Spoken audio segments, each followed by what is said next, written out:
it complicated. And we all do that all the time. So you're there to unravel, you're there to guide. And I'm telling you, for the audience that's listening, it makes a huge difference.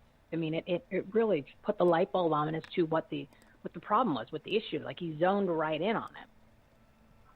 Simplicity plus gratitude leads to the awakening, which is what's really going on in the world today. And of course, back in the 30s, the word awakening was actually revival.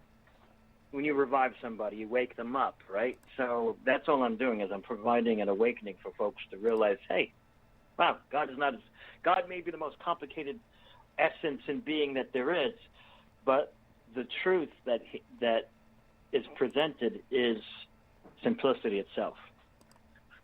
So, and it's amazing, the most simple of things. Like, for instance, when you ask for something, don't worry about whether you're worthy enough or if God's too busy.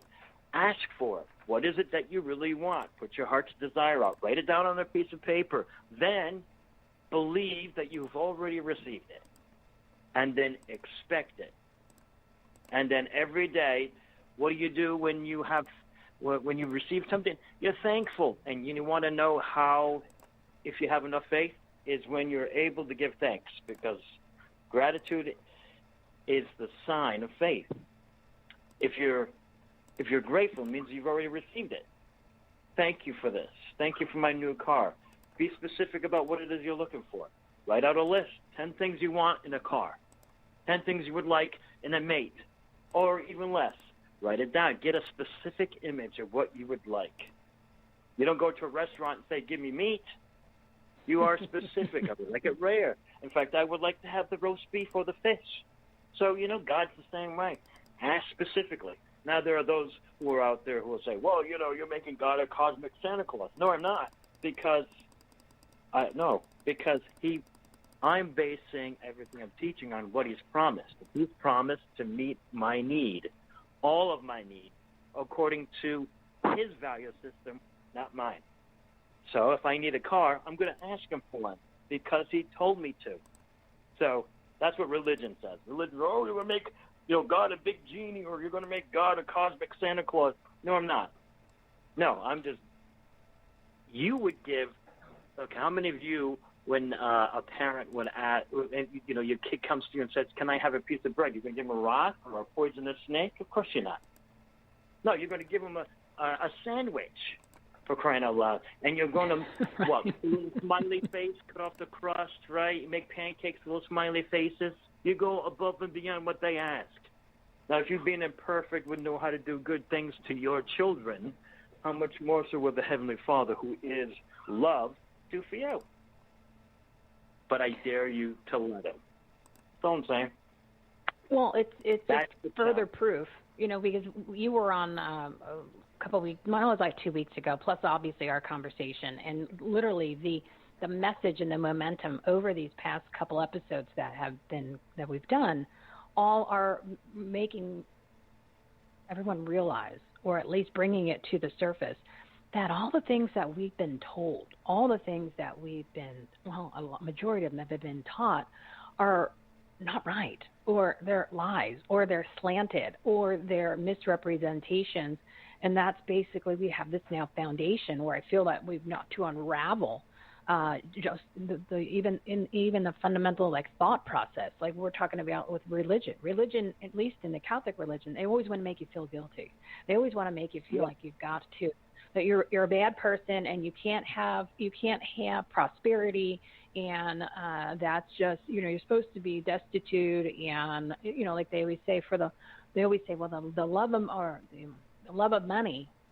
No, money is the root of all evil, is what they tell you, is what it says in the Bible. And that's not what it says. It says, for the love of money is the root of all evil, meaning that if you're putting money and that desire above other things in the world that have matter and meaning, and that is the problem. That's not what we've learned. We've been told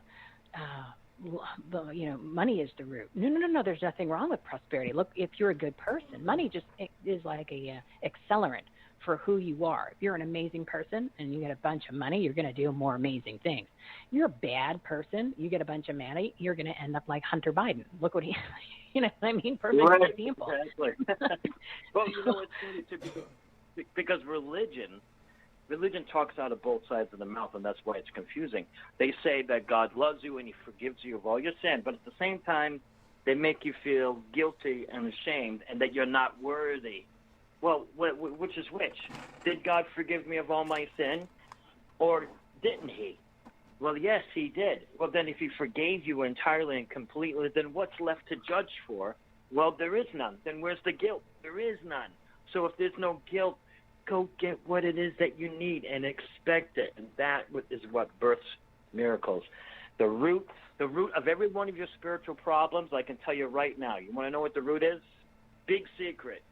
The biggest root of every single one of your spiritual problems, I mean, even some of your physical ones, is this. You. Guilt and condemnation. That's it. Guilt and condemnation is the root of everything. Sickness, disease, all of it. Not praying, all of it. Guilt and condemnation. You get rid of the root, you get rid of the fruit. Yeah, exactly. I would love to be able to share with the audience, because I kind of think this is the momentum for where things are going in the world. And, of course, this month, you know, September to remember, our guest at the 1:30 mark was postponed until later this month. So can you jump back on at 1:30? And I just want to give maybe 15, 20 minutes about how our conversation went, because I really think it'll be some valuable tips for the audience. Are you able to do that, Rev Ed? What time? 1:30 my time. So if you're on East Coast, that's 4:30. Jump back on. I could jump on. Yeah, absolutely. Yeah, no problem. Come back on, and then I just want to share with them kind of how our conversation went, because it really made such a difference for me. I think it'll be great for the audience if they want to stick around, and you'll be back, and we'll share that information so we can get everybody on the right track for September to remember. All right. Thank you, my friend. All right. So I'm going to jump real quick here to my next guest, because now I'm running behind. That's why I want Rev Ed to come back on at the 1:30 mark. Come on, 15, 20 minutes. We'll share how the conversation with him and I went the other day. So let me bring on my next guest. My next guest is a new partner. His name is Gunther Muller, and he's actually here in Anthem, Arizona. He's with the peeps here in Arizona. He's a serial entrepreneur and optimal physical and mental health strategist. His 5-step magnetic mind method teaches you how to turn thoughts into things and become conscious creators to live a life you love. Audience, looks like we're changing the world today in our own world. Give him a big round of applause, would you?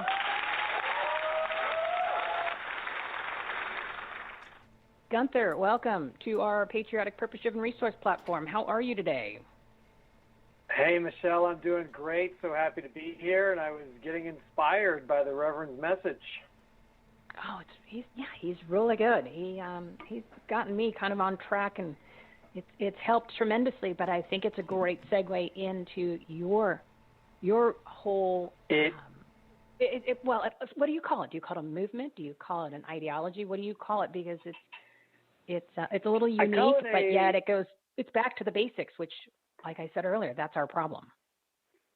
Yeah, I call it a revolution in the personal development industry, because for the last 40, 50 years, the personal development movement has always brought you back to yourself to try to fix something, like you're broken. And I think the Reverend just hit it on the head, this self-condemnation, right? I call it these self-sabotaging thoughts that are running in our unconscious or subconscious mind. We've made decisions about life. We made decisions about how it is here in order to survive. And as an adult, wanting what you want, desiring things, those things are unconsciously working against you. And whether it is God granting those things or what I like to call our superconscious self, I equate that to the spirit or to soul, which is that higher self, a million names for that. But when we become super conscious and when we get connected with that aspect of ourselves that we've forgotten, and like the Reverend said, we ask for what it is we want.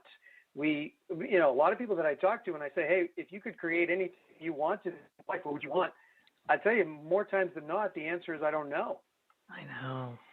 And I loved his comment about you don't go to a restaurant and order meat, right? Mm-hmm. God only knows what comes out. Want. Yeah. So the first it's not going to be filet mignon. Magnetic. Yeah, they're not going to give you the filet if you just ask for meat. That's for sure. First step in the magnetic mind method. You're cutting in and out on me, my friend. Oh, sorry. How's this? Yeah. Better? That is better. See, okay. If you're up in the anthem, that's where you guys are. You're in the high country. The Verizon's not going through the way it should. Yeah, we are cellularly challenged from time to time. All right, let's go over number one. Number one, true choice, true end result, true desire. You got to know what you want, and you got to know it specifically and clearly. So clarity is power in knowing what it is you'd love to attract into your present moment, into your current reality. And then the second step is we need to create a structure in the mind, a tension in the mind between the way it is now and the way we'd love it to be. The way it is now, the way we'd love it to be, because the mind loves to resolve tension. Your superconscious side of yourself loves to give you what it is you want. And you just have to ask for it. You have to be clear about it. And then the other powerful part is step 3. We need to get into the emotion of the end result. We need to exercise this muscle that we have, which is called imagination. We need to be it in order to see it.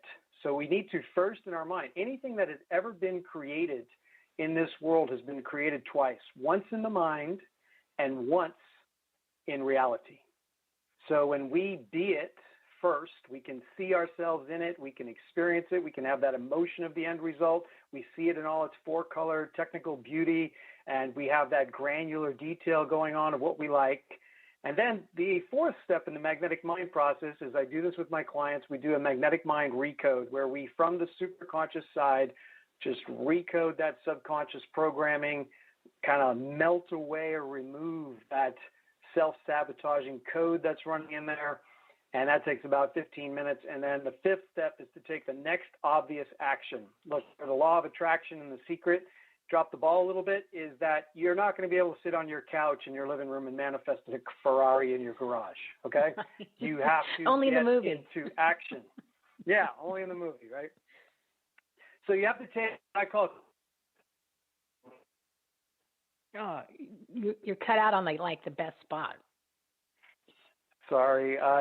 What I said was you have to take congruent action towards what it is you want. So being in momentum, being in action is a critical aspect of manifestation and creating the life that you love.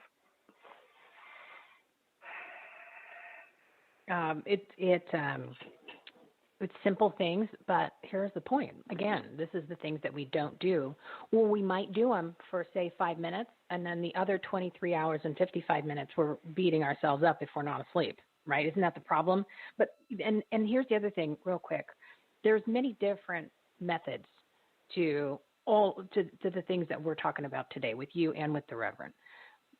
Yours sounds a little bit more unique. It sounds a little bit more up to date. And it sounds like it's actually more effective. And I've been following this mindset. You think I'd be better off from, for all the times I've listened to this type of conversations and methods since 2006 when I did watch The Secret, the movie you mentioned.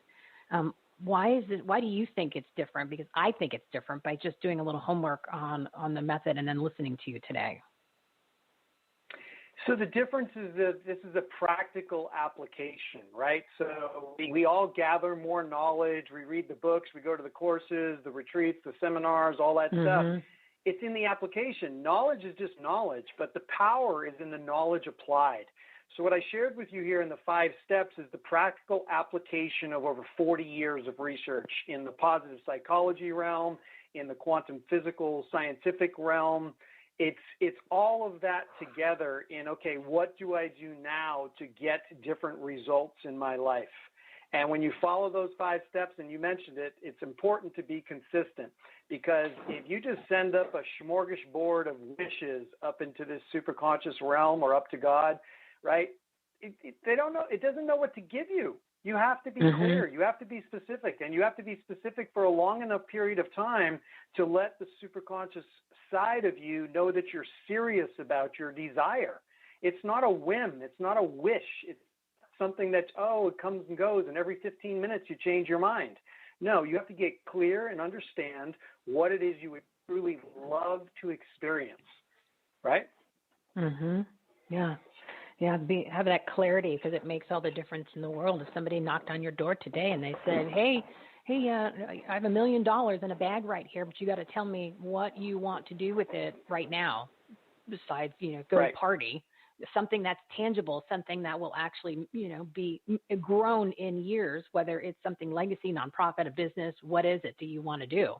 Most people will be like, I need to think about it. Well, I'm sorry, I'm going to go to your neighbor because you just missed out on the $1 million. Exactly. So that's what your superconscious self saying is like, what do you want? You keep sending me different signals. One day you want this, one day you want that. There's no clarity. So that is the trick in manifesting. It's like dating. That's what you guys say about us ladies.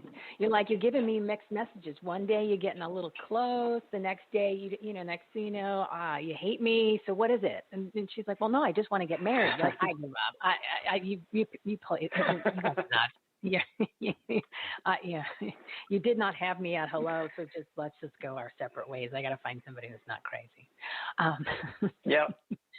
And so when you learn these 5 steps, I don't care if you want more money, more love, more intimacy, more health, more whatever it is you want. When you get that clarity, you imagine it, you get into the end result, you take the next obvious action.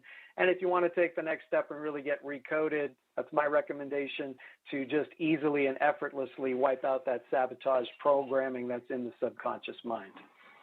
Yeah, we've got to reprogram ourselves, because literally every way that we've been taught, and a lot of the information is not correct. It's propaganda, lies, not to mention misdirection, and we've got to unravel ourselves by recoding. I like that, recoding. So you want to give the website, the product that you want to push out there, and to give people an incentive to turn their lives around, because it is September to remember, 30 days of doing things differently, and this sounds very different than I'd say 99% of the people are doing. Yeah, what I have at no cost to the listeners today is just to go to dreamlifemasters.com. What I'm pushing is education and understanding, learning, expanding your mind, expanding your field to understand how your beautiful mind actually works, and that it's a huge resource and a tool that you just have not applied properly yet, that knowledge. So dreamlifemasters.com. Awesome. I'm telling you, this is different. This is not the traditional empty box, the way you've heard things, to just wish upon a star type of thing. This sounds very practical, as he said, practical application. So, Gunther, I would love to have you come back on next month and share some more. I'm going to be able to then share my success story as I follow this reminder of how we're supposed to be living our lives and make a big difference. I think people should join on the train. So make sure you book for next month. And thank you so much for being on. You're an incredible partner. I think this is going to make a huge difference in people's lives. All right, Michelle, thank you so much. Enjoy the rest of the day. You too. What do you think of that, everybody? I'm telling you, it's the groove. It's been going on for the past couple of weeks. You need to jump on the train and go check out his website, dreamlifemasters.com. And real quick, before I bring on my next guest, if you are listening to this show and you didn't have your pen and paper, but I hope you have your common sense cap on, and then you think, oh, you know what, I needed to go. It was like 4 shows ago, and I don't remember what that guy's website was. I made it really easy. This segment, this live segment that we do Monday, Wednesday, Friday at 12 p.m. Pacific time, it's called Purpose-Driven Partners, because these people are purpose-driven. They're there to do more than just make money, right? It's more than that. The world is about being more than just making money in your business. You become purpose-driven. Being grateful, many more things will happen in your life, and you're actually doing good things on the planet Earth, right? So if you go to the Take Action tab, everythinghomeresourceplatform.com, everythinghomeresourceplatform.com, click the Take Action tab. You look on the page that says Purpose-Driven Partners, and then on there, you're going to be able to scroll through all of the episodes that we've had. We're on episode 251. There's 251 partners with 598 segments of this live portion of the show. And on there, you're going to have the graphic. You're going to see their pretty photos. You're going to have their names. You're going to have the topics. And underneath that is going to have their company name or their business or their organization. You click on that, it's in blue, it'll get you to their website, so that way you can find them, get the information that you need from the people that you need to know about. All right, it's 12:41. I'm running a little behind. Let me bring on my next guest, Reverend Casper McLeod. He's a musician, author, portrait artist, speaker, and the senior pastor at the Upper Room Fellowship. And he just had an outstanding performance at Bard's Fest, which I did watch. And he is the head of the Casper McLeod Band. Audience, big round of applause.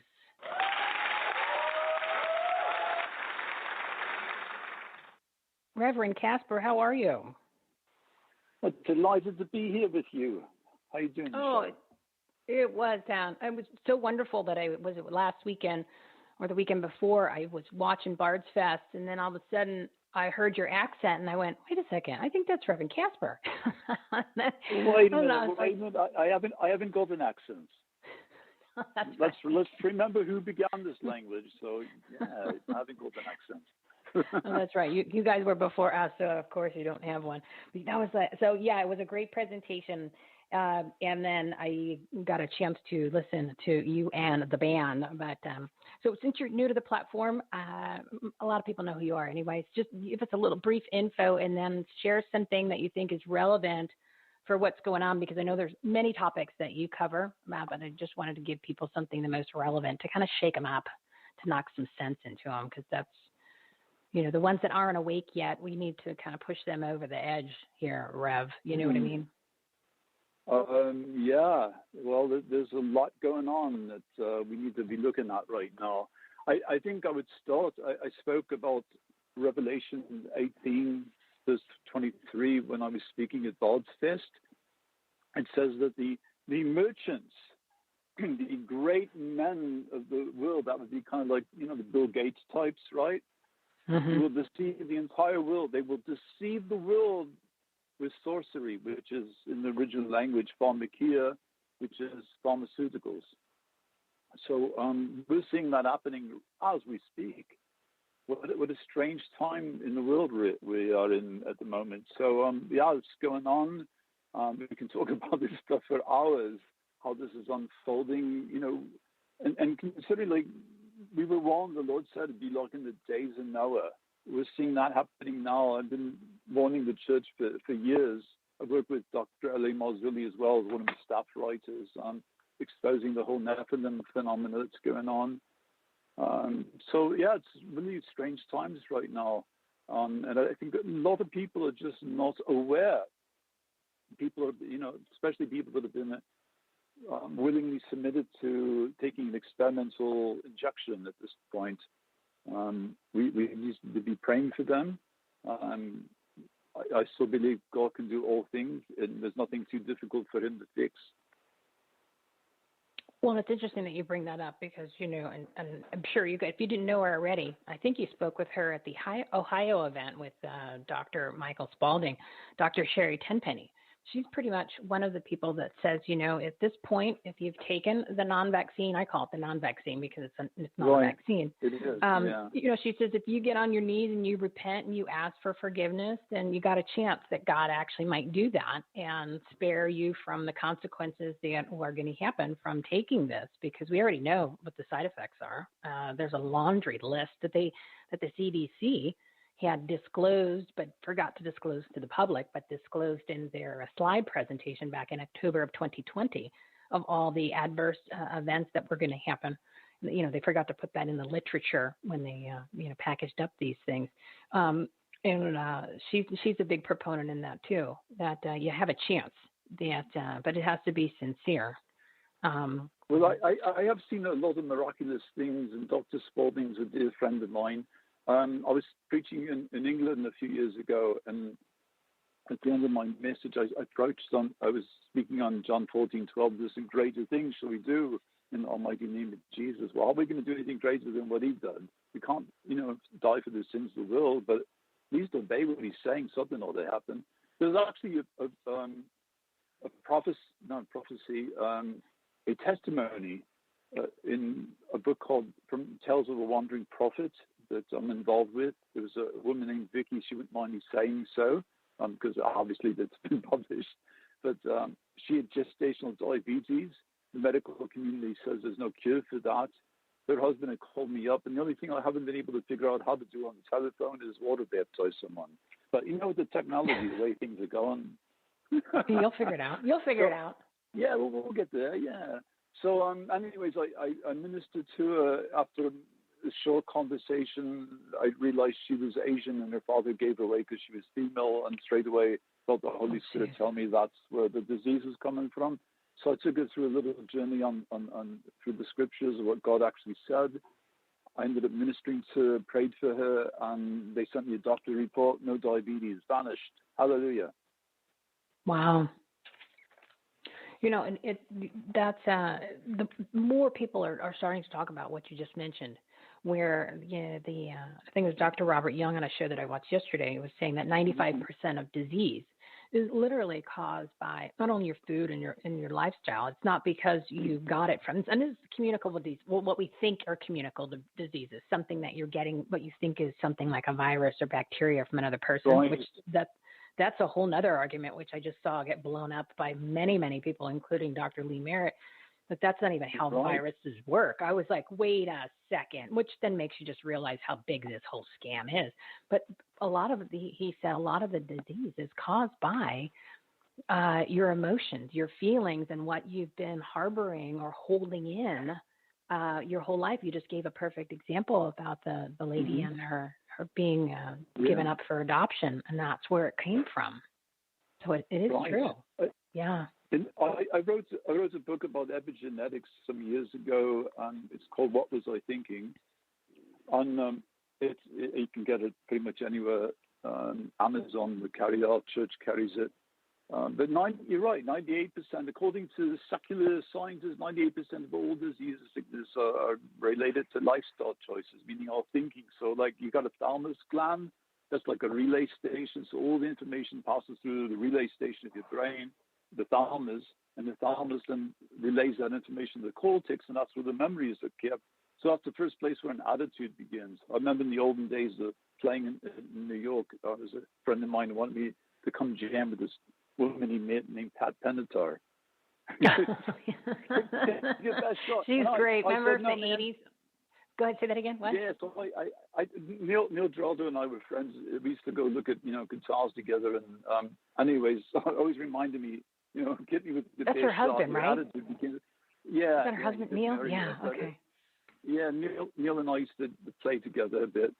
So anyway, so your attitude, kind of attitude you're falling into is going to determine your emotional responses and how they go back to the thalamus. The thalamus travels to the hypothalamus, and that's like the brain of your endocrine system. So it's going to dictate the release of chemicals that build your emotional state. I mean, unless the transhumanists get to you first with injecting you and take over your thought life, which is a reality now with mind-to-mind transfers. So yeah, I mean, it's really complex, but the Lord made it so simple.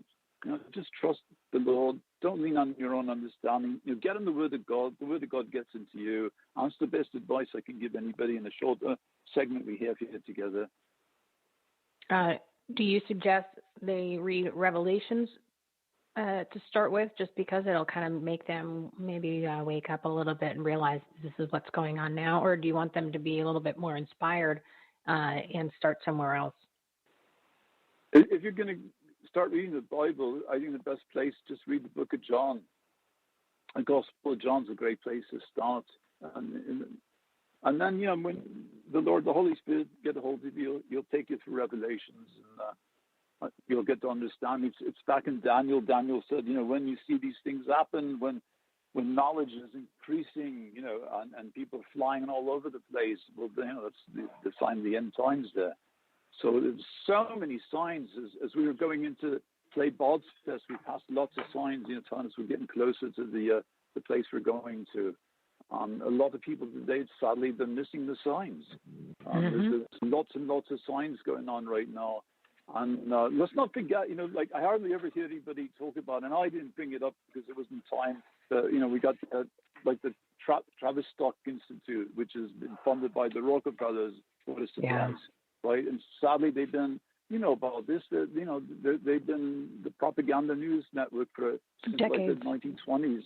Yeah. So they're helping to. I mean, they like the CIA was involved in almost unbelievable methods, nothing short of torture, traumatizing people. I mean, the congressional meetings even talk about, like at least 10,000 orphans were taken into these programs and terrible things were done. This is like the whole Jeffrey Epstein adrenochrome thing going on. Yeah, it's people all documented. No, this is a reality. Yeah, it's a reality, We're just catching up to what the people that have been called conspiracy theorists for years have been telling us, and now they're right. So it's I have some on my his own book on memoirs. Remember, he even says if people are saying he's a conspiracy theorist and he's behind destroying the United States, and he goes, well, if that's the charge, I'm guilty. Yeah, he said they say it. They tell you. Yeah. They go right and tell you. Sometimes I tell everyone when somebody tells you something, believe what they say, and then when they use certain language, believe it. And when then there's a reason why they're using certain words, because they're just telling you. And he didn't mean it that way. Yeah, he said he was going to kill you. No, he didn't mean. He thought maybe we were just going in an argument. No, he's standing in front of me right now and said he was going to kill me, and I think he's going to kill me. So yes, just take people for what they say. So you want to give your website, Reverend Casper, so that people can tune into you doing your worships that you're doing over at the. What's the what am I looking? Oh, the upper room fellowship. Sorry about that. I lost my spot with my eyes. It's so right. It's the upperroomfellowship.org. And you can also find us at CasperMcLeodmusic.com. And Casper is Caspar. I'm with the Holy Ghost, not the friendly ghost. So. And every time I see your name, I think of the Casper, the friendly ghost. I know he's Casper, the friendly reverend. To make sure. Nobody ever says that to me. I mean, you're the first person ever to talk about that. Really? Really? I'm surprised. I'm 48, so Casper was in our cartoons. So yeah, I hear about that every time I walk outside. Somebody tells me, your name's Casper. There's a cartoon with that name. Yeah, Casper, there's a new world order coming. So let's be prepared. The New World Order is coming. The Lord Jesus Christ of Nazareth, Messiah Yeshua, is coming back to put the world in proper order. So there will be a New World Order. That's just not the one the Illuminati wants. Thank God. So I love you all. Thank you all for having me on. And I just pray God's blessing on all of you and divine protection in the almighty name of Jesus. Thank you, Michelle. Amen to that. Thank you, Reverend Casper. Looking forward to having you on next month if you have some time. So have a great week, my friend. I'd love to come back. Yeah, we'll get deeper into this topic. Well, and by next month, God only knows where things will be. So make sure you jump on, and we'll talk to you next month, my friend. Thank you so much for coming on. God bless you, Michelle. All right, 12:54. I'm running a little behind. I'm going to catch it up right now. I'm going to bring on my next guest. My next guest is a new partner on the Everything Home of Purpose-Driven. Well, I should say patriotic, purpose-driven resource platform, Danielle Betterman. She's an animal rights activist and the founder of, I love this name, she is the founder of Better Piggies Rescue, a 501c3, which rescues, rehabilitates, adopts, and educates on potbelly pig ownership. Audience, big round of applause for Danielle. Thank you. They love animals on this show, and I didn't get an oink oink sound effect, but they love when the animals come on for the pet adoption. So tell us a little bit about you and how you got into rescuing potbelly little piggies. Yeah, so I'm the owner of Better Piggies Rescue. We rescue, like you said, rehabilitate, and we actually educate the public on potbelly pigs. We do adoptions as well. But yeah, potbelly pig ownership is up. People see them on Facebook, Instagram. They're these cute little pigs. They think they're going to stay small, and then they don't. So like a standard potbelly pig can get anywhere from 65 to 300 pounds fully grown. And unfortunately, there's a lot of misinformation out there about them staying small. So people just don't do their research. They don't look into sanctuaries. They just want to get a tiny pig, and then it doesn't stay tiny, and they don't get them spayed and neutered. So it becomes a problem, and they either want to rehome them or dump them, and that's when we come in. We started here. We're like in the Cave Creek, Phoenix area. We started here about 3 years ago. Started with 16 pigs, and now we are over 120. And we get about 3 to 4 owner surrender requests every week. And then we also get about 10 to 15 rescues every month. It is a big, big problem out in Arizona. So, I'm not fond of the adults who don't take responsibility before they make decisions like this, okay? Because it doesn't make sense that there should be any animals that are abandoned or any animals that you have to give away unless for some reason you are like an elderly person with a medical issue where you physically can't take care of a pet. But definitely, it's just it angers me that, especially here in Arizona, we have yet another thing that we screw up. You know what I mean? Unfortunately, people just don't do their research. They just don't. They don't ask questions. They don't, and they think it's a cute little pig. They can just take care of it. It'll be fine, and not do any research on it. So, it's horrible. And you're giving people more credit than they deserve because everything grows, right? So like a little baby, it's a cute little baby, and then all of a sudden it's an adult, right? And then it's sort of like, that's a cute little kitten. Well, it's not really a kitten. It's more like a cub. We call it a cub. Oh, because it's like a tiger. And then next thing you know, they have a monster in their house and they're wondering what to do with it. So you're being generous, but I appreciate it. It comes with the territory. I can only imagine what goes through your head when people drop off these animals and they're wondering why they needed to rent a van or a pickup truck in order to drop the pig off for you. Right. Exactly. Or they just dump them in the desert, and that's a majority of our rescues. Nope, it happens all the time. We work with Ironwood Pig Sanctuary out in Marana. We work with Circle L Ranch out in Prescott. We are all over Arizona rescuing pigs from the desert. We rescue pigs from residential properties. We rescue pigs from everywhere because people just dump them. They don't want them anymore. They dump them, and then the pigs are on their own. And pigs don't do well if they're domesticated pigs. They don't do well out in those areas. So it's a real problem. And luckily, we have a great, team, and we work with a bunch of other organizations and the police department, and all sorts of resources available to get these pigs out of harm's way. But last weekend alone, we had 3 rescues that we had to go on Sunday. It's not something that, is spaced out throughout the year. It's literally every weekend we get a call from the police department about a stray pig. Like just walking down the street, or if they saw it somewhere, just, like I said, you have more pay. You're being kinder to the people that are doing this than I just can't be nice to them. I just can't do it because it just doesn't make any sense. I mean, I can understand if it was 50 years ago where you couldn't even do research. You didn't know, but, I'm sure there's a TikTok video that somebody could watch to make sure that they had the right information. You know how the kids love the TikTok these days. And we love the TikTok. We're huge fans of TikToks. And we actually use social media a lot to educate public on what pig ownership actually is. So basically you've got a big pig, this thing's like 100, 200 pounds.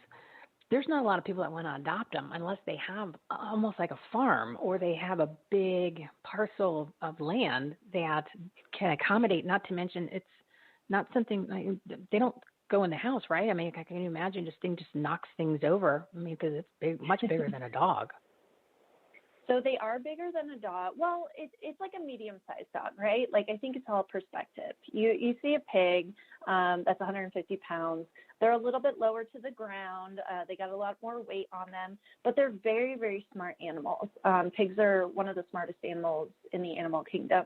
They learn very quickly. So if you did want to get a pig and your city is zoned for it and you're in a neighborhood where the HOA allows it or you don't have an HOA, and you wanted them to be an indoor-outdoor pig in a standard home, you can definitely have that. But again, pigs are not for everybody.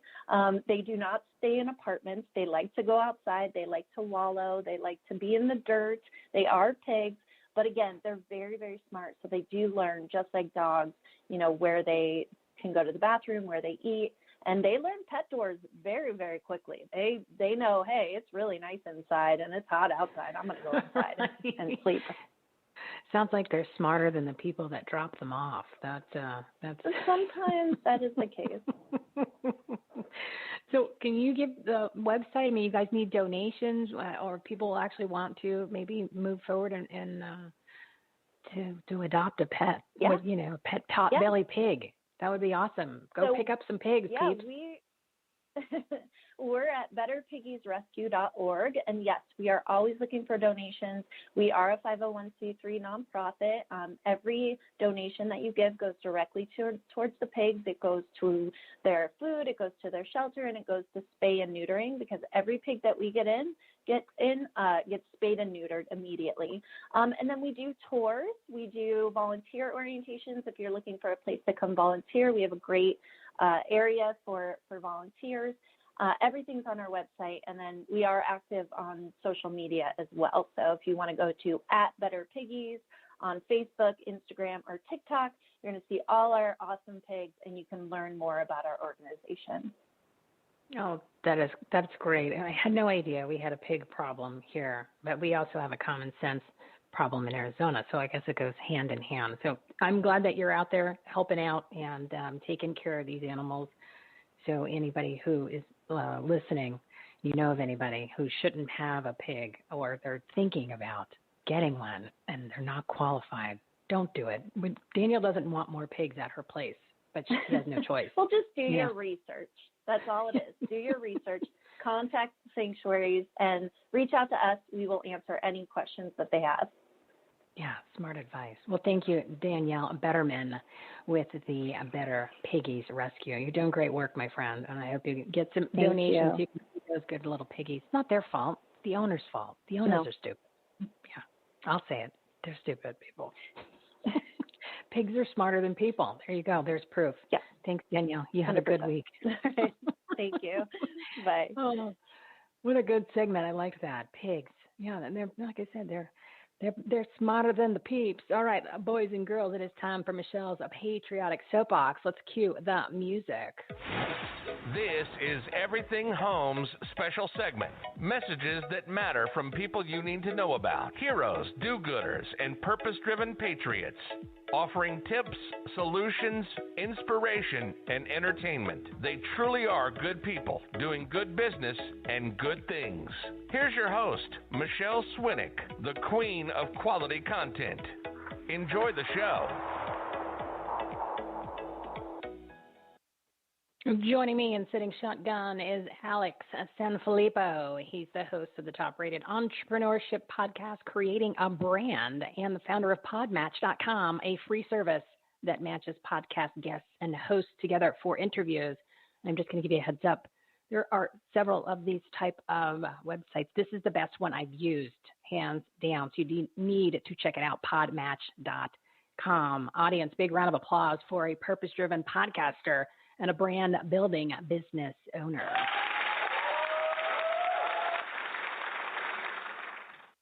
Alex, how are you today? Michelle, I'm doing so great. Thank you so much for having me and for the refreshing, I don't know what to call it, maybe format of your show. I'm used to having to connect to 3 different systems to get my video up, to call here, to email there. You just said, call this phone number and you're good to go. So thank you. Very refreshing to be here.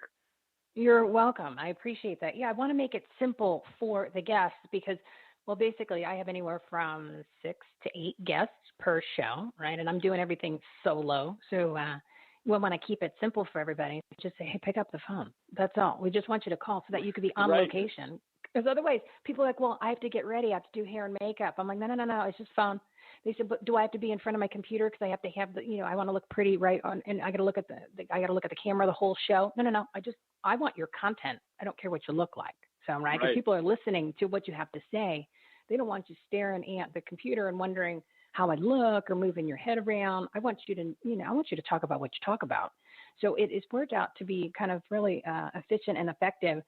And you know this. You've done how many interviews on your show, right? And how many people have probably told you this too. There is a big difference between having a conversation in an audio format than in a video format when you're having a conversation with people. And I've done both.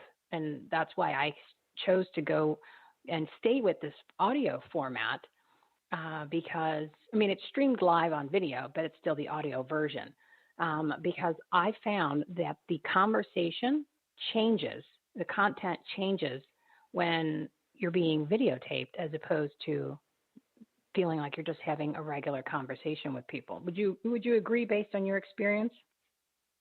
Yeah, absolutely. First off, the queen of quality content, like that's what you call it, Michelle. Like, and you understand how to get the quality content out of people. For me, my show is also audio only. I have not perfected such a simple system as you have, but I really like it. I'm enjoying this already. But the other plus is because I'm not even stuck to being in front of a computer. I'm walking in circles more or less, but I'm staying in my office. But I seem to actually think a lot better and have better conversations while moving around. Most of the best conversations I've ever had just between, let's just say me and my wife, is when we're going on a walk together. Something about that keeps your head a little bit more clear. So I think that you are absolutely onto something with the way that you're doing the show. Again, love the format here. That's kind of a big deal from somebody like you, who not only has a top-rated entrepreneur podcast, but you created Podmatch, which, as I mentioned in the intro, is an incredible format. It's just, and I'm not just saying that because you're on the show. I used it before. The reason why I wanted you to come on the show is because when you guys acquired Podit, which is was another podcast like matching service. Let's call it a dating service for podcast people, right? Right. I like that. That's good. It is. It really is a dating service because some of the pictures I'm like, oh, now that's somebody I need to have on my show. It's so funny. This is when you get to I would say not even a certain age, but some of these people. the pictures usually don't look like the person if you see them in person, but that's okay. Well, at least you caught my attention, and I had a few minutes of just that was nice to look at. So when I'm with you on that, by the way. I agree. Yeah, that's okay. There's nothing wrong with that, guys. A lot of stuff we got to deal with during the day. Nothing wrong with looking at a pretty person for a few minutes. But don't go dirty, guys. Don't go down that road. I'm keeping it clean. I'm just talking headshot. Okay, headshot. That's it. Headshot. So good disclaimer, Michelle. Thank you. Yeah, I know. You got to be careful. You give them too much leeway, and then the little demons kick in and bad things happen, like gremlins. You can't feed them after midnight. Don't get them wet, that kind of thing. You just got to be careful. You got to be careful with people. When we were all young ones, right? Oh, well, yeah. you were smart enough to. You had your Podmatch beforehand, but I was a member of Podit, which is one of the other similar types. But then I got a notification that you guys acquired them, and I'm like, Podmatch, okay, I don't know these guys. Well, I went on, set up my account, literally within between the time that I clicked and finished everything as looking for guests. I didn't set it up me as being a guest yet. So when I did that, between the time I clicked and the next day, I had 8 people that already said they wanted to come on, which makes my life so much easier. Not to mention, the people were amazing. And some of them have already come on. Some haven't. Their spots haven't been aired yet because it's out into the future. But huge difference compared to the others. So I encourage anyone who has a show, who wants to get on shows. So and you're probably going to second this motion, and I want you to elaborate on it. If you have a business, whether it's small business, you're an entrepreneur, solopreneur, it doesn't matter. You needed to go on a couple shows a week. There's no reason why you're not doing that, to be out in front of other people and getting your message out there and being on, what they call other people's stages. And there's so many shows. It doesn't have to be a show where there's millions of people tuning in. That's actually the shows you don't want to go on. So you want to elaborate on that real quick before you kind of give a bio on you, because we're jumping around, but I want to go with the flow of the conversation. Yeah, no, I agree. And you bring up some good points here. Actually, the last one that you just mentioned, I think, catches anyone who hears it off guard immediately, which is you don't necessarily want to be on the really big shows. Because in our minds, the way we've been conditioned in this social media-driven world, everyone says, no, you do want to be on the big shows. But you're absolutely right when you say that, because if the audience is wrong, then it doesn't actually benefit you or what you're sharing necessarily. And what I've actually found to be true is I've done a lot better on the smaller podcasts that I get on versus the very large ones, because they seem to have a very narrow focus. So some shows that might only have 100 listeners or 50 listeners even, they might all be very similar, and they might be my ideal audience, like the person that I can really impact and help. And if that's the case, there's 50 people listening or 10,000 that are just kind of people who are not trying to talk bad about an individual, but, they're more general. Like, so it's just a bunch of random people who listen. That doesn't help me. I mean, I don't really do well from that. So really focusing on the niche, the narrow side of it is really important. And I think the misconception, Michele, that people get is that listeners to podcasts are the same as likes, comments, and follows on social media, which has been proven to not be the case at all. And I'm not downplaying social media. It's a powerful tool. I think that people should leverage it more than they do sometimes. But if someone likes your picture, that is strictly a like. That means that maybe they scrolled past it at 100 miles an hour and quickly tapped and kept on going. Or if they're on the computer, they just hit the like button or left a quick little comment or whatever it might be. It's a very fast transaction. If somebody's listening to you on a podcast, they're likely listening to the entire episode. So if I'm talking for 30 minutes, they might be listening to me for 30 minutes, which means it's not just scrolling through or scrolling past or wasting time. It's an intentional action. So to me, podcast listeners are the same as people sitting in seats listening to you. And I always tell people, hey, if you have a podcast, whether you're the guest or the host and you're going to be there, act like you're standing in front of a stage. Act like you're in front of those people, because they are listening to you. They're giving you their attention. They're not just trying to kill time, unless I guess you have a comedy podcast or maybe like a true crime one or something like that. But if you're adding value, you're sharing your craft, what you do, people are listening intently. And that should be taken seriously, even if it's just a couple people. At least, Michele, that's my perspective on podcasting. And I agree with you 100%, because really it's just a different form of a stage. It's just a different medium, a different vehicle to get that message out, to have that conversation, to give content, whatever it may be. And it is true that most of the time when someone's listening to a podcast, it's a whole different type of audience where they're paying attention. Then they're there for pretty much the duration of the show for the most part. And that makes a big difference. It's a different type of person that is a listener rather than somebody who has to, to watch something. I mean, then some podcasts, are video, right? I mean, yours is audio only, you said, right? Yeah. Yeah. Which yep, I like. Yep, audio only. I for anyone who hasn't, they've only watched any live shows, right? If anyone's done any live where somebody just jumps on and basically it's not necessarily a show, it's more like a Zoom conversation.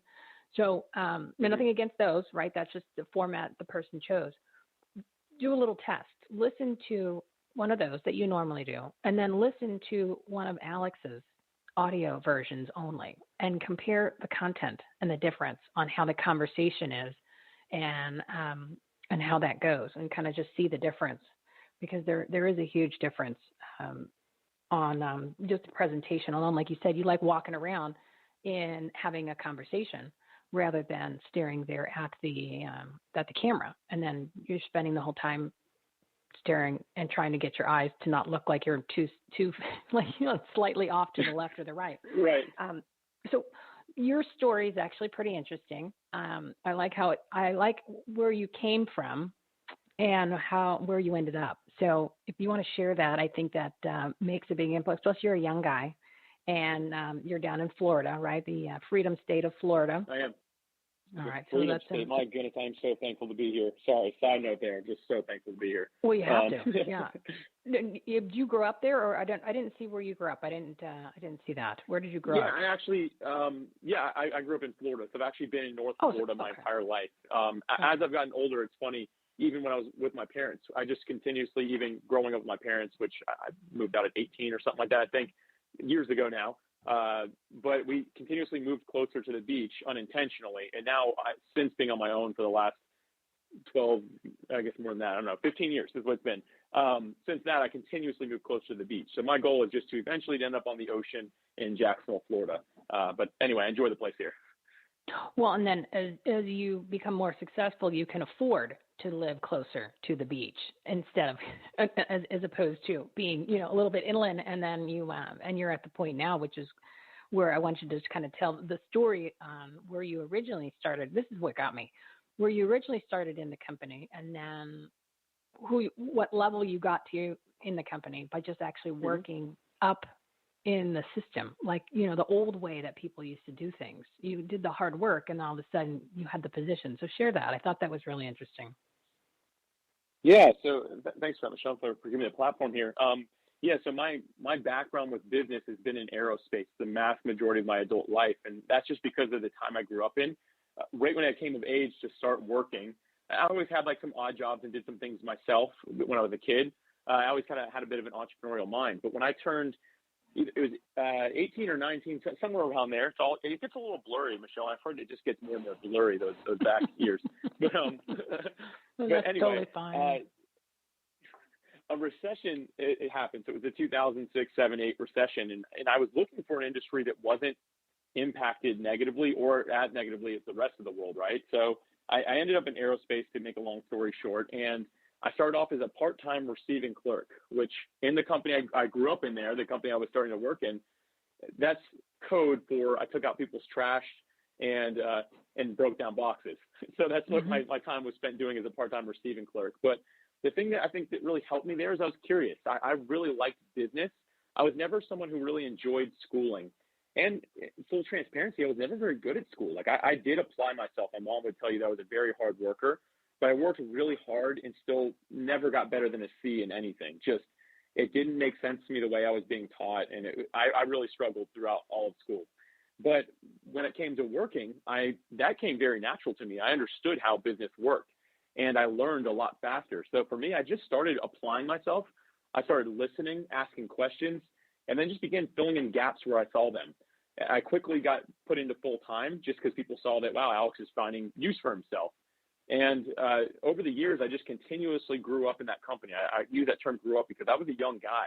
So I relied on that business and the senior leadership to really help me as a leader, as an employee, as a boss eventually. So I worked my way up through the company, starting, again, part-time in the shipping and receiving department, and worked my way up to a divisional director of the company. And I was overseeing what's called the commercial operations division. So I oversaw 5 departments. Its jobs were solely to protect the company's profit margins and also to make us run more efficiently. And that was a 15-year stretch. So I just made it really short, but that's basically my entire professional life in a more traditional corporate job. So it's possible, peeps, for the young people that are thinking they have, when they get out, they automatically need to have a high level position. It doesn't work that way. You work your way up and you can end up being pretty high up in a company. You got to put the work in. Remember, we have to put the work in. It doesn't just come to you. Can't sit on the couch. We were talking earlier, I don't know if you were tuning in there, Alex. We were talking earlier that, it's great to manifest. It's great for the law of attraction. It's great to ask and pray and all that, but you got to put a little elbow grease into it. You got to put a little action into, in order to make these things happen, practical application. A little motivation. You gotta put in the work, and you did that. Yeah, I think you jumped into computers, right? And that's a great fast, point. And you went from you were probably you're smart anyway, right? So you tech people, aerospace tech, computer tech, you guys have a little different brain than like the artsy people, right? So you found your lane, and then went into the world of SaaS. Right, and computer and tech, and boom, pod match. Isn't that kind of how it segued? Yeah, it is. And by the way, great episode today. I also not only learned a lot about what you just shared, but also about pot-bellied pigs, which I didn't know anything about at all. So we got a problem in Arizona. I had no idea. It was fascinating. I was very intrigued on a topic I knew nothing about. But anyway, right. I wanted to quickly circle back to something you just shared that was actually really key. he talked about having to put in the work. And so we were like, man, I don't want to start off as a part-time receiving clerk. What I didn't mention is that year 10 of this 15-year corporate experience that I had, at year 10, the company got sold. And we went from a multi-million-dollar company, fairly big still, to being part of a multi-billion-dollar organization. And we knew there'd be management shifts. Things would change. That's just what happens when you become part of a huge aerospace organization like that. And these big dogs, they end up buying most of the companies anyway. So we just happened to be one of the larger companies they ever bought. But we were in that. Here's what happened. I wasn't sure if I'd even have a job because, you just don't know. It's an unknown. I knew that I applied myself. There was no reason that I wouldn't have a job other than the fact that maybe they wanted their own management. But when they came in, they asked about everyone's experience. It was a director at that point. So I was not a divisional director yet. I was one level below it, which was just a director. When they realized that I had done not every position, but a bunch of different positions throughout the company and in 10 years span of time, like being a part-time receiving clerk, going to shipping receiving manager, doing what's called MRO, doing all these different jobs, when they realized I'd done all that they actually immediately promoted me to a divisional director because they saw that, this guy has experience. He actually knows how this company works. We could use him at a higher level. I didn't ask for it. It just happened because they saw my experience. So again, I know you just brought that up, but that really is an important point. People have got to be willing to put in the time because it gets recognized later on.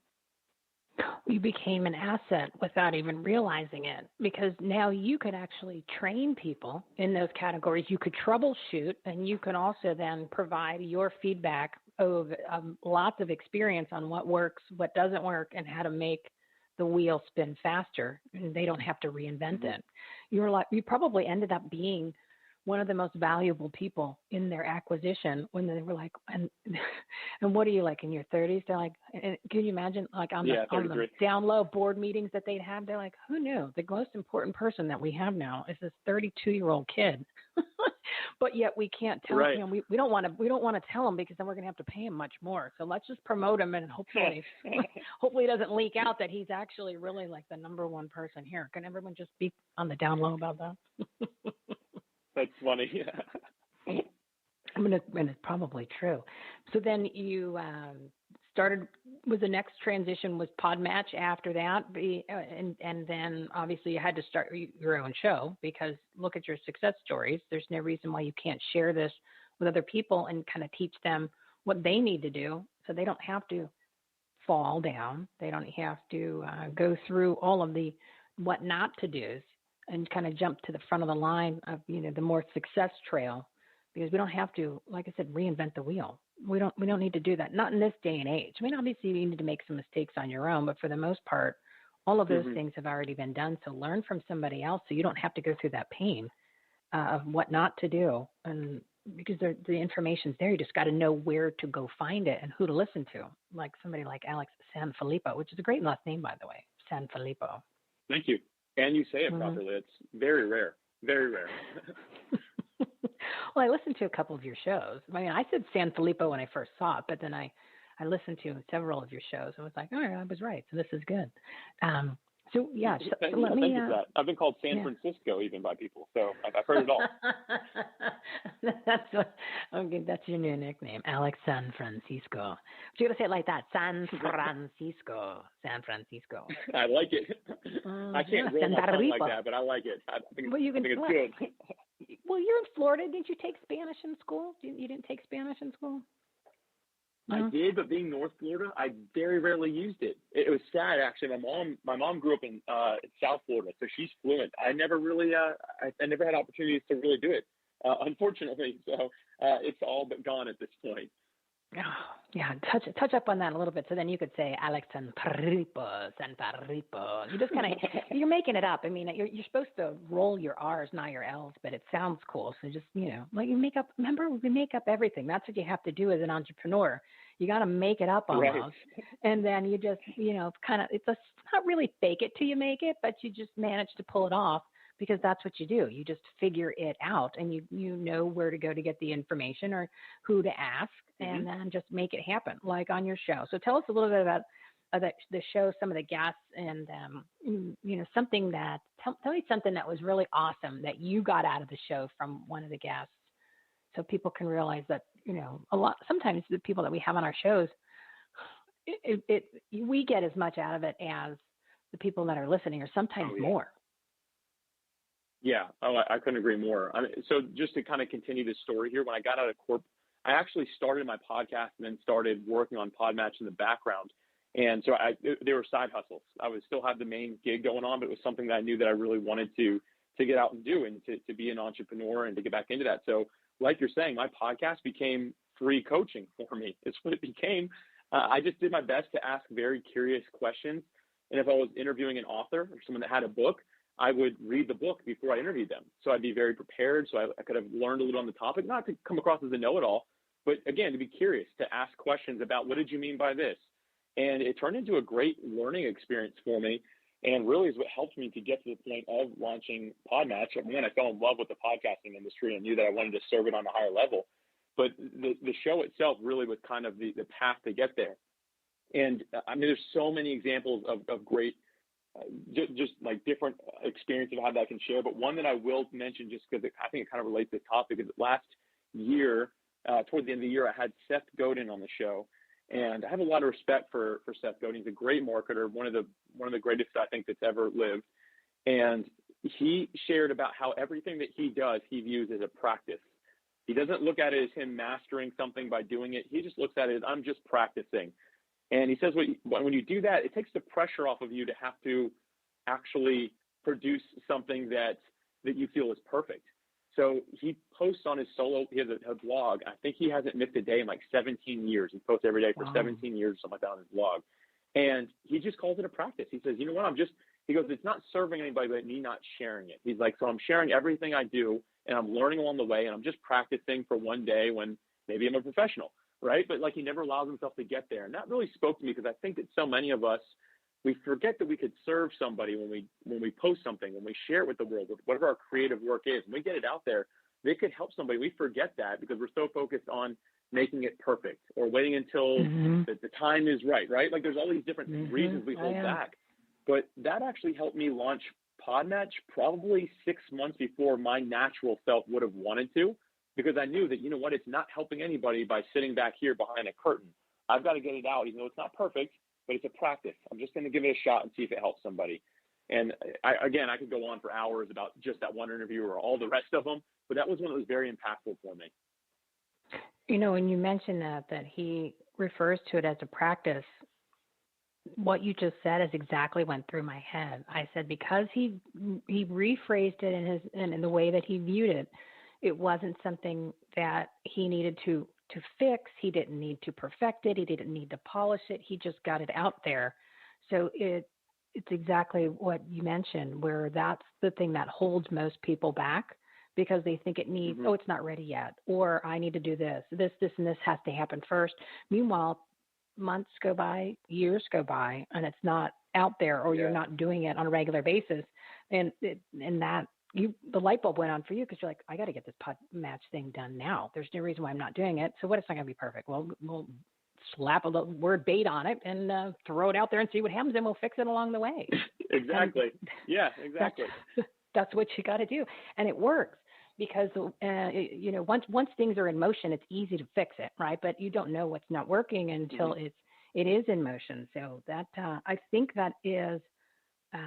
That's just brilliant that you just put that you mentioned that based on everything that we've been talking about this entire episode of the show and over the past couple of weeks, where there are a lot of things that we make so much more difficult when they're really just simple, because we're designed to make things difficult. And then when we actually do them from the simple format, we go, oh wow, that was actually easy.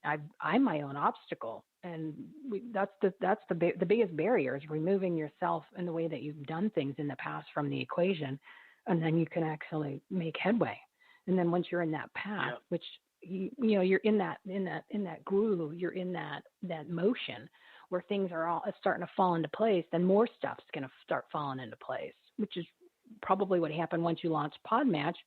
And things were moving and grooving, like you're in the wake, right behind that tractor trailer, and then everything is awesome where it just goes into the flow, and then boom, next thing you know, you've got a successful company. You want to share a little bit about that? Yeah, so, I mean, to keep that brief, I mean, again, being in a corporate job and deciding to leave after 15 years, it was a great job. I will give this disclaimer: my last year at the company was my best year I ever had. I hit all of my goals. All 5 departments were the top 5 departments in the entire company, like as far as like how they were doing and things like that. Like we did really well. And so I didn't leave out of a place of like, oh, I got to get out of here. It was just that I sacrificed the sake of the good for the sake of the potential great. So I took a calculated risk and decided to leave. And I left during a year where, I mean, I had COVID and it wasn't bad for me necessarily, but like a lot of people shut down. Like it was like a crazy year to like leave a good, stable job. And I just decided, you know what, this is what I need to do. So as soon as I saw the writing on the wall and realized it was helping people, that in that early beta that we launched, I decided, you know what, I'm going to pursue this full time because I took a calculated risk. I see that I could get there within just a year or two potentially and replace the salary and still take care of my family and things like that. So I just went after it. And what we did is we just listened to people that were using Podmatch. So I didn't constantly go out after more people necessarily. Like, yeah, we did some marketing, but my main focus was talking to people that were using it and asking them, hey, is this working for you? What's not working? What would make it better? What can we do? And that's still a practice I have today, is just talking to people, finding out, hey, what can I do differently to improve this for you? And by doing that, we've been able to build a really great system that's serving a lot of people. Yeah, I think the platform is amazing. We're going to add it to one of our business pages, and I want to start supporting and promoting it and do as much as I can to encourage our audience. And then, great. Yeah, because it really is great. And then I'm going to add your podcast to our must listen to page because I want more people to tune into that, creating a brand. Not to mention, okay. Yeah, that's great. It's top-rated entrepreneurship podcast, but it also is really great content, and he has really good guests. Plus, you get to listen to Alex Sanfilippo do his stuff on his show. I'm having you come do my intro for my show pretty soon. No, that's not a problem. I'll do that. I will take care of that for you. And I know we said we were going to talk for 30 minutes, and you got other things to do. You got to go run a big operation, my friend. Plus, enjoy the beautiful weather that you're probably having now in Florida. So I would love for you to come back on when you have time. I know you're busy, but I would love for you to come back. And then if there's something else that you want to promote, plug, website, whatever, just go ahead and share what you want to share. Yeah, well, Michele, really, I enjoy, first off, I like what you stand for as a person. I like the voices that you elevate with this show. I think that you're doing a great thing here. So to the listeners, I recommend sticking with Michele, the queen of quality content. I think your name really speaks for itself there. If anyone is interested in me, everything I do is at creatingabrand.com, which, yes, is also the name of my show. You can find me there. And if you want to reach out, I'd love to have a conversation and see how I can add value. But Michele, really, you're doing a great work here. So I recommend everyone hang with you and keep it going here. And I'm just honored to have been on the show. Thank you. Well, thank you. I appreciate that compliment, You're a good man, Alex Sanfilippo, and go enjoy the rest of your day. I'm going to add, like I said, I'm going to add you to our must listen to page, and that's on the Take Action tab, everybody. And then you can find him easily. You'll see his handsome photo. I'm going to put his handsome photo on there, and then we're going to add his podmatch.com on our business resources page. So that way you can find him easily. And the website, again, what do you want him to go to? Just creatingabrand.com. That's where you can find me. Awesome. Well, thank you so much, my friend. And I look forward to having you come back on when you have some time to share some more stories about how people can create their brand. So thank you so much. Oh, absolutely. I'd be honored. Yeah, thank you for having me. I appreciate it. All right. Have a good day and a good weekend, my friend. And say hello to Freedom, Florida for us, would you? Oh, I certainly will. Yeah, we're still living in semi-anarchy Arizona, so we're doing what we can, but we're certainly not. We got no Ron DeSantis. We've got a Doug Ducey instead of a Ron DeSantis. So I right. would be. It is what it is. So thank you, my friend. I appreciate you so much. Yeah, thank you. I appreciate it. All right, everybody. Now, talk about a great success story. Alex Sanfilippo, not only does he have his top-rated podcast, Creating a Brand, he also is the founder of podmatch.com, which is that free service that is the dating service between podcast guests and hosts. And as we were talking about earlier in the interview, I encourage everybody to go check it out. So if you've got any type of business, or even if you're just a solopreneur, or it doesn't matter if you've got some product or service that you are selling, right? Or I don't want to use the word selling, but we all have to sell something in order to get paid, right? In order to pay the bills. So if you are in any of those categories, you need to start going on shows. And there's tons and tons of shows. His website, podmatch.com, is a great resource. And especially if you have your own show and you're looking for guests, it's so user-friendly. There are other ones out there, but I really enjoy that one the most. I think that one is the most effective and efficient. Plus, then you can upload all the information that you need that I normally ask for from my guests, all the things that I need from the guests that come on the show. You, as a person who is a guest that starts their profile, that is all there. So then that way I can just go grab it from there. I don't have to ask for it. And so it's more efficient and effective. And then you can search by categories and all that. So I encourage everybody who has something to share with an audience, get on multiple shows a week. And that is free marketing, guys, free marketing. You can do your ads on Facebook. You do your ads on Instagram or wherever else you're doing it. Or if you're doing like physical ads, that's great too, but you're spending some money. So you got to be smart about where you're doing that. And then you can also go ahead and you're posting on social media and you're wondering why I'm not getting, and he gave a perfect example. I got a lot of likes. I've got a lot of followers, but who's really listening and who is actually get something out of value of it, where you're going to get that on shows, whether it's your own show or you're going to get that from being on other people's platform stages, their shows. And again, it's free. It is free. So definitely use that. I mean, we were a little bit long on things today, so I didn't get a chance to give you a business tip, but it kind of, there you go. So I'm going to do the business intro real quick, and then we're going to wrap up the show early. There's a lot of things going on the earth today that I need to get ready for your Friday show, plus some other things. There's a lot of great things in the mix coming up then, and I'm just going to go over the business stuff real quick. Let's get down to business. So without even saying it, I gave you your business tips. Your business tip is to get on other shows, right? That's what you need to do. And once you kind of put together a routine of getting on these shows and booking things out, that'll become part of your routine during the day, your repertoire. You really got to put a calendar together, and you got to really figure it out. Let's just say you're supposed to. Well, this is again a little bit of a long-winded business tip, because I'm going to wrap in the business tip. I'm going to wrap in the other things we've been talking about for the past couple shows. And since it is September to remember, 30 days of doing things differently. And I'm actually doing what I said I was going to do. I'm doing things differently right now. So that it's working. Okay. Remember, when I give you these examples and then I say I fall off the wagon, right? But I'm sticking to it so far, so good. And it's making a difference. It's really changing things. You got to change upstairs first, meaning your head. But you got to get into a routine. You got to write this stuff out. And I believe if you were listening earlier to the show, Reverend Ed was saying you got to write it out, what you really want, who you really are. And then Gunther Muller came on and he was saying you got to write this out. If somebody came, and I used the example, somebody came and said, hey, here's $1 million, but you got to tell me right now, what are you going to do with it? Can't go out and just say, I'm going to go shopping or partying. What are you going to do? Are you going to start, is it in a nonprofit? Is it a business? Is it something? What are you going to do with that to make that money grow? Can't just spend it. What are you going to do with it to make it grow? Most people don't have the answer. People say, what do you want to do when you grow up? Most people don't have that answer. So you need to come up with what that is and write it out. Sentence, 1 sentence, 2 sentences. And that's what Reverend Ed was going to come back on. But he had an issue. His dad's pretty sick. So say a couple of prayers for his dad. And he just texted me and said he's not going to be able to come on. He's going to go take care of his dad. And we were going to talk about some of the things that we shared with our session the other day. Him and I had a nice little repositioning.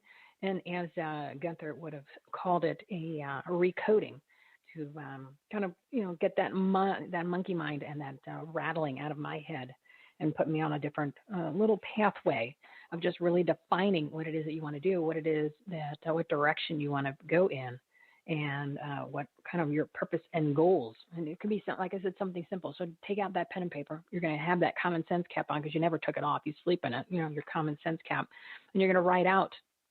You're going to write out basically what it is that you want to do and what it is that you want. What is your vision, right? What it is that you think you are what is your purpose on this planet? What is your purpose on this planet? And be specific. And I was talking about his example was you go to a restaurant, and you don't order meat, and you order something specific. So do that. You're going to need to do that. So you're going to do that first, and then you're just going to let that absorb in, and then And then again, you can ask. You can ask for those things. You're supposed to get back in touch with God. And when you ask, you shall receive, right? Remember here, I'm going to direct you back to this blog post that I did, which is a transcript of an episode with Mark Victor Hansen and Crystal Dwyer Hansen. It was episode 122. So if you go to our website, everything's on this website. I encourage everybody to share the website with their friends, their family, their contacts, their clients, whatever. There's so much free content. Literally, there's hundreds of thousands of dollars worth of free content that you can use in order to not only grow your business, enhance the quality of your life, but make a difference in your communities, not to mention the resources to actually implement all those, and the resources to figure out what groups to join. I don't know, I'm jumping all over the place here. What resources on what groups to join, who shows to listen to, what videos to watch, and of course our entire COVID tab, which I've expanded, and I'll mention that in a second. But I want you to go to get the blog post. So it's episode 122. And you can find that on the Take Action tab. So you go to everythinghomeresourceplatform.com, everythinghomeresourceplatform.com. And if you click the Take Action tab, you'll see a laundry list of all of the different pages and all the different resources. You can also, to make it easy, you can head over to the episodes tab, right? That has all the episodes. So it's episode 122. There's also a page on there for the blogs, right? So you can click on that. Or you can actually just go to episode 122 on the website. You can go under, since Mark Victor Hansen and Crystal Dwyer Hansen are people that they're kind of famous people. So if you go to the famous people page, it'll say famous and well-known people. Just go to episode 122. Now, this is a blog post. It was a transcript of the show that we did, which was back in last summer, over like 14 months ago. And it's about their book, Ask. And the episode is really, really powerful. So I encourage you to read the blog and print it out and keep it on your desk or keep it somewhere where you can reference it, because no sooner do you think that you kind of spiral a little bit in the other direction, it slaps you back around. And it talks about asking, but there's certain ways to do it. You might want to get the book. You can get it on audio. For those of you who like the audio version, I like to do that. It takes me too long to read books because I earmark, I highlight, and next thing you know, I never finish it. So audio is my medium of choice. So you can do that. I think I hate to use Amazon, but I think you can get 2 free downloads, right? So just get the 2 free downloads and then get out of there before they start charging you, because we don't want to support the Amazon. They're the bad people. They're the bad people that hate the country, that hate Americans, that are destroying small businesses. We don't want to support them, but if you can use them to your advantage, then do that. But anyway, that'll give you some really great information on asking. And then, of course, over the past, literally a couple episodes, we've been talking about that. So as you get your list together of who you are, what you want, and you can ask God. So if you're confused, you just ask him, hey, what did you put me here for? What do you want? What's your vision for me? Like, why did you create me? What did you want me to do? And then, of course, when we do that, we have to listen, because you're gonna either hear it, you're gonna get that idea, and you're going to, well, then maybe you got to pay attention to the signs. And we've been talking about this literally. I know that I'm referencing the past couple episodes, but it's just happening. It's happening in these episodes because I think it's happening for what people need to hear. I know it's happening for a transition that's in my life. So usually what's happening in my life is relative to what's going on, because I'm trying to keep in touch and I'm listening to all this information so I can gather it and condense it down into something specific, or even a take action item for everybody that's listening. So it kind of comes through. It's like when something comes out your pores. Like, I'll give you an example. You're cooking with a lot of garlic, right? So you're using a lot of garlic, and then you don't think you smell like garlic. You don't think, you can't really taste the garlic. A day or two later, somebody's like, "Did you have garlic yesterday, today?" You're like, "No, it was like 3 days ago." Like, "Whoa, dude, you smell! It's coming out your pores."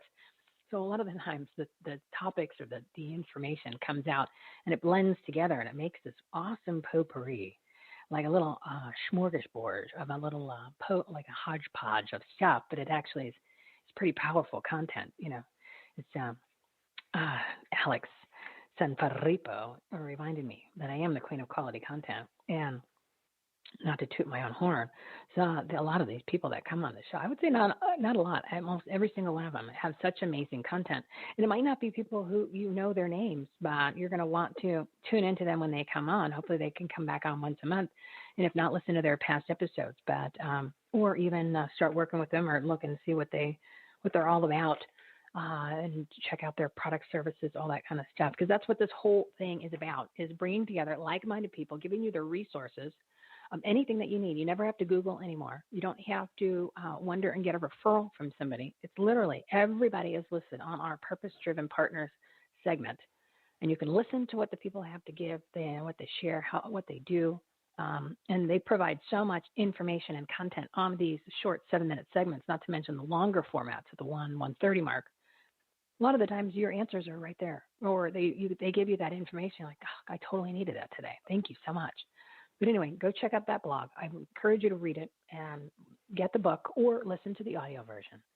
And that'll give you some real good information on asking, right? Because you got to ask. And then you got to remember, because what we do is we pray, then we plan, then we take action. So your steps back to where we were with the business tips, because it overlaps, everybody. Your business life, your personal life, and what you do in the community, it's all one now. That's why it's called Take Action BLC, Take Action Business Life Community. You're supposed to get up an extra hour every day, and then you're going to do one take action item for your business, for your life, and for your community. And that's what we've been having everybody do. I don't have you do anything. I encourage you to do it, and I am doing it. And this is the 30 days of doing things differently.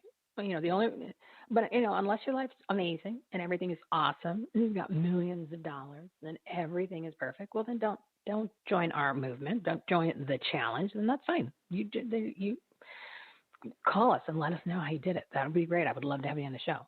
But for the 99.99999% of the rest, well, then you know what? You have the opportunity now. And again, the content is there. Go to the Take Action tab. Go to the Purpose-Driven Partners segments. 251 partners, 598 segments prior to today. We're going to add another 5 on there, right? Another 5. So that way you have even more information. So business tip, business life, and community tip, they're all rolled into one now. So you're going to do your list, right? You're going to figure out who you are, what your purpose is, and what your vision is on who you are, what you're doing, what is your purpose, what you want to be. You can ask God for a little help, and you got to listen, and He'll give it to you.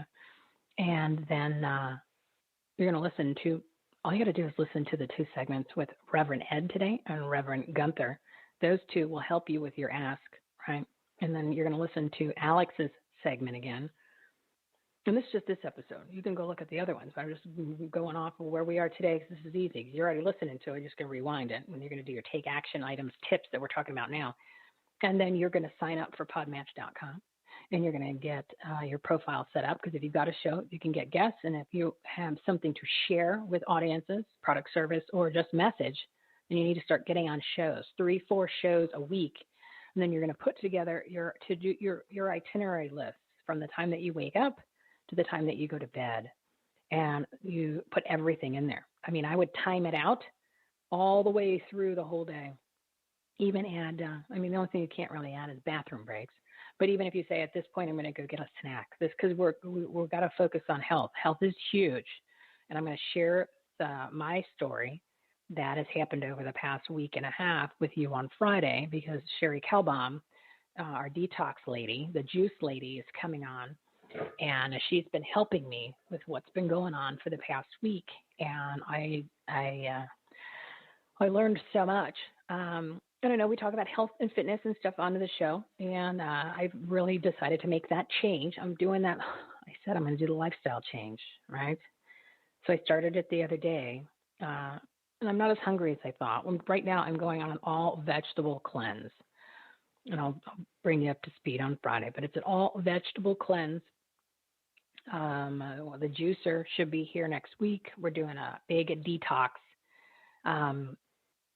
So yeah, and these are things you just need to do when something's not right, something's wrong. But the information just about the supplements, that I learned, and the other issues. And then, of course, Dr. Artis, who was unable to make it today, he had a conflict, which is a shame. He's going to come back on later this month. And the information that I've been paying attention to him on how that, we were mentioned a little bit earlier with Reverend Casper McLeod, how a lot of the issues that people have, COVID totally separate from that, but it's actually part of it.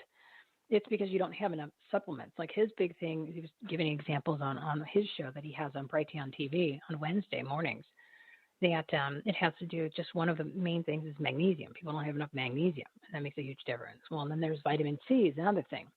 So, and I'm already noticing a difference, which, this information's there. We just need to implement it into our lives. That's the whole point. All of this stuff is simple. We make it difficult. And then we always try to separate business, life, and community. That's why I lump them all together in your take action items, because you need that. It's basically like a stool. There's a 3-legged stool. So when one of those legs is a little weaker, then it affects the other 2 legs. It's a little wobbly. Well, you can't have not the best health. How are you going to end up being great at your business? And then, of course, that means if you're too overloaded with business and you're not running it properly, how are you going to have time to go ahead and be active in your community? Which, we talk about that every episode. Because we haven't been active in our community, and look where we are now. We've got tyrannical monsters and demons running our school boards and our school systems, and also our city council in our county, our corruption county, board of supervisors. Hey, it doesn't matter if you're left or right. There's no such thing anymore, peeps. It's all them, the elected elite versus we the people, remember? So we need to get active in our communities, especially now more than ever. They're affecting past 18 months, I think it is now, that it's something ridiculous like that. As the perfect example, as I said, as we were forced to put our masks on, well, for the crazy people that actually did put them on, the other people, the elected elites, they were actually taking theirs off. And we started to see what was really going on, which is why we call it the political propaganda pandemic. Remember in the beginning of the show, I mentioned the AMA came out with that COVID-19 guide. It's a background messaging and on vaccines, vaccine clinical trials, and combating vaccine information. 12 pages.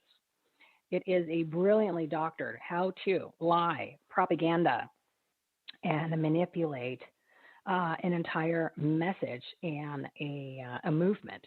It is brilliant. I mean, this thing literally tens of thousands, if not maybe 6 digits in order to create this. A PR company put it together. We know that. But it is brilliant, and it's something that I encourage you to download on your own and use this for your own business. I mean, the tips that are in here, it just even talks about how to, express your tone of voice, to how to, to do interviews and interview techniques, about the hook and stalling and your messaging and bridging and steering and blocking. It is unbelievable. You'll never have to pay. You'll never have to pay for media training. It is literally all in this guide. Page 8 and 9 are the real kickers. 8 and meanwhile, keep in mind, this is not a how-to guide on that they're selling, like a PR company is selling to business owners. This is what they're giving to doctors and medical professionals in order to hoodwink you and to scam you even more to believe the nonsense and the crap that they're pushing for the COVID-19 political propaganda pandemic. So anybody that was on the fence, that didn't think this thing was planned, this thing is overinflated, this thing is being pushed for ulterior motives, not to mention the incredible amount of factual information that has come out about the consequences, about the non-vaccine and the adverse events, and the fact that people are dying and they're being hurt and maimed and are sick permanently or paralyzed or whatever the laundry list of issues are. And the fact that, they were giving away all kinds of free stuff in order for you to take this non-vaccine, which is experimental. I mean, you are the experiment, people. You are the experiment. You are the guinea pig. This document should put you over the edge.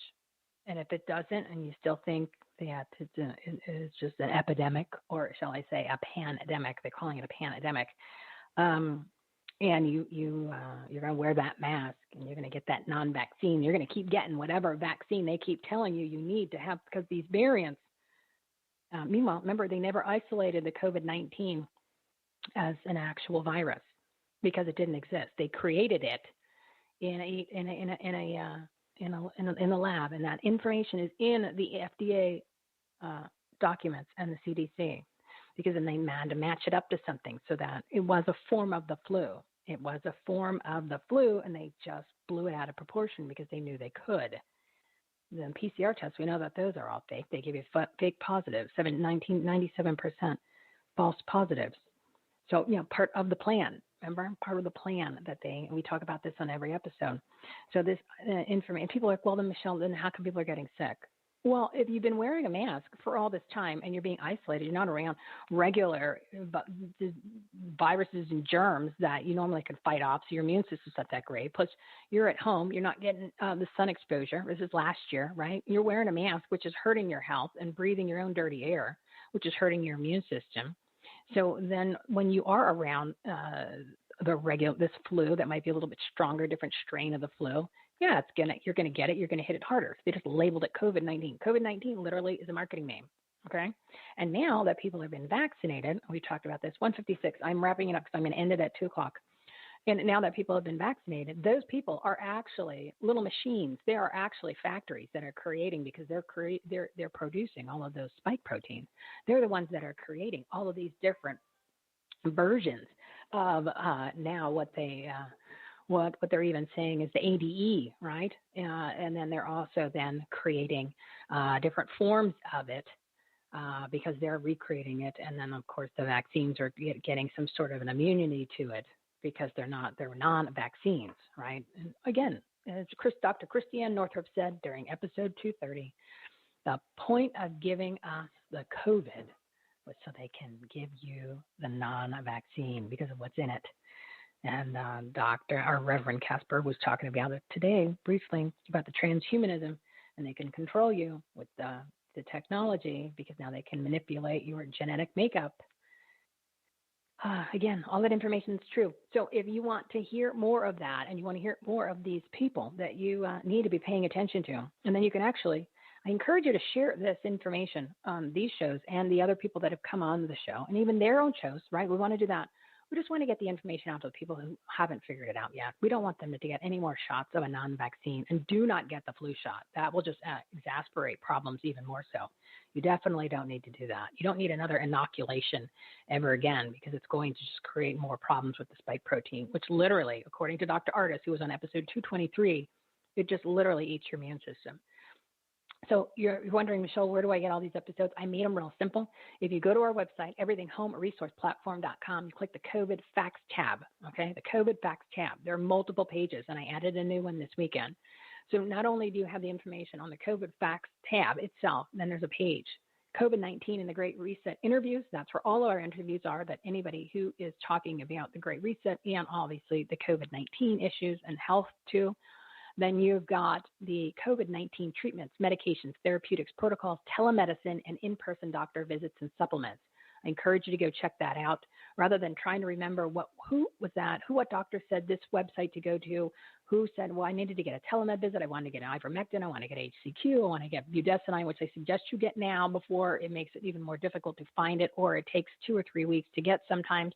Then you should be taking it proactively. The Zeb-Zelenko protocols are all there. All of the websites that everybody directs you to that you just can't remember where, I listed them all on that page. So you'll see all the banners, and it has information about each of the banners has information about the websites or who's attached to it. And if that person who is a part of that organization was on the show, to the right of that, you're going to have the episode that they came on, so that way you can have that information. There's another page called COVID vaccines, even though I want to say non-vaccines, but this is for people who don't know that we call it a non-vaccine. The VAERS reporting system, I've linked it to that, so you can click on there. And then there, if you want the exemptions, the religious exemptions, the forms for COVID, the vaccines, the test, the mask. There's multiple websites. They're all listed there on the exemptions. And then the new one that I added was job boards, jobs listings, and resume posting for no vax mandates. So these are companies that are posting jobs, and there's 4 different ones on there. posting jobs for anybody who they do not require the non-vaccine to be taken. So go check out those companies, support those companies, and if you need a job, go check those out. And if you are looking for people, start using that. And then also you can post your resume on there. But those are the companies that you should support. Those are the ones you should use. So those, especially if they're local in your area. And then, support the local peeps. Support the local peeps and stand up. Don't get the non-vaccine. Don't get another shot of it. And we're going to talk a little bit about detoxing from it on Friday with Sherry Kalbaum. Oh, and the last page that's on there is Patriotic Legal Defense Funds and Representation, Fighting for Freedom. So those are some of the organizations that are actually having defense funds, like Mike Lindell's is on there, but he's an offense fund, right? Because that's what he says. He's on the offense, not the defense. Liberty Council's on there, and we're going to add a couple other ones where people can actually get resources. Liberty Council does have some free services that they offer, so at least go there if you're running into issues with being forced to take the vaccine, wear the masks, all that. But, at the end of the day, what needs to happen is everybody needs to stand up. Everybody needs to show up. Everybody needs to mobilize, and everybody needs to participate and literally just say, no, I'm not getting the vaccine, and no, I am. If it's your employer, do it for your health, not to mention if your employer is saying it. And then, no, I'm not going to wear the mask because they back down. They're already doing it. They, perfect example, one of our partners that's on the platform, and I'll keep her name out just because I don't want an employer to find, God only knows what they'll do nowadays. Anyway, she was telling me the story the other day, and they were pushing her to, basically at the non-vaccine. And she says, it's not part of my job description. This is something that it's not required for my employment, blah, blah, blah, blah, blah, blah. And they backed off. They said, okay, after pressure. So they cave in, just like the school boards. The school boards are caving in. We gave you the mask example. It only took 10 moms over the summer to say, they go to the school board meeting, give them the notices to say, no, masks should be optional. It only took 10 moms to go in. And then they said, okay, fine, it'll be optional.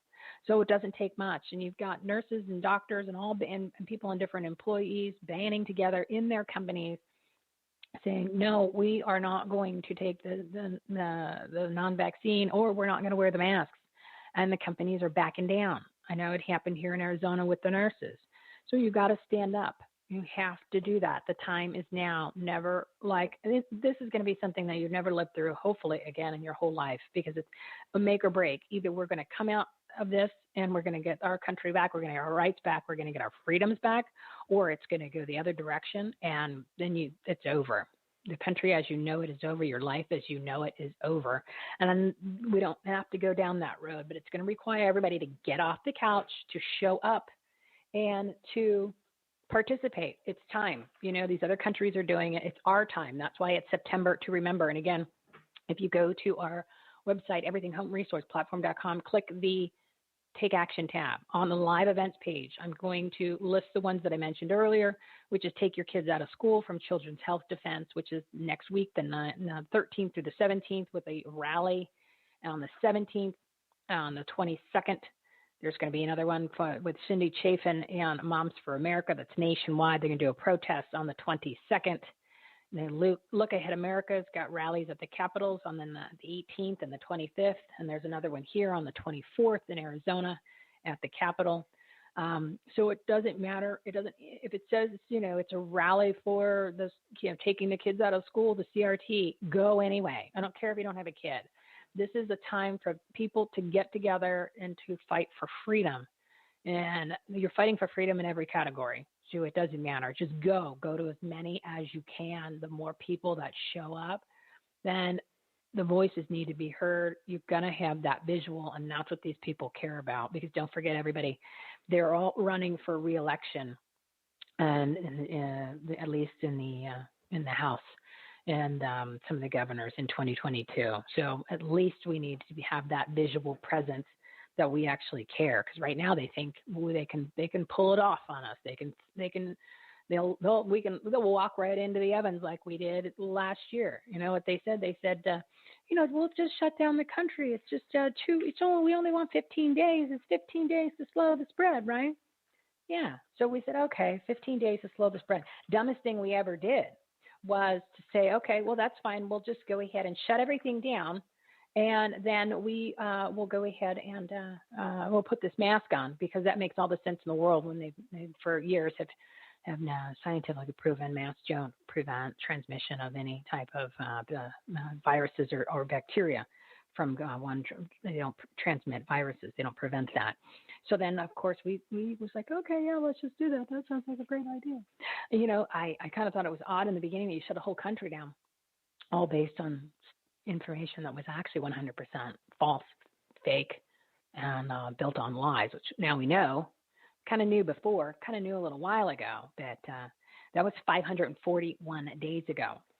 So they think they can push us just a little bit further, because they're like, well, we'll throw this the vaccines being required for now the kids and for the masks, because they're not pushing back, because we're not pushing back. We're not like these other countries like Brazil or Europe over the weekend. So if you want to end up like Australia and end up in a concentration camp and have your kids being taken from your house and thrown into like an auditorium where they're just jamming them with this non-vaccine, which will cause either death, or it will cause adverse events, which are things you cannot recoup from. And then, of course, over time, it eats your immune system, and then you'll have an autoimmune disease, not to mention death at some point. And you don't want to do that. And you don't believe me? Go ahead, listen to all the episodes. Listen to the episodes of the people that we've had on the show, and that's on the COVID Facts tab. And then we're going to be listing on there other of the experts on who you can listen to their shows on other shows. They just haven't come on our show yet.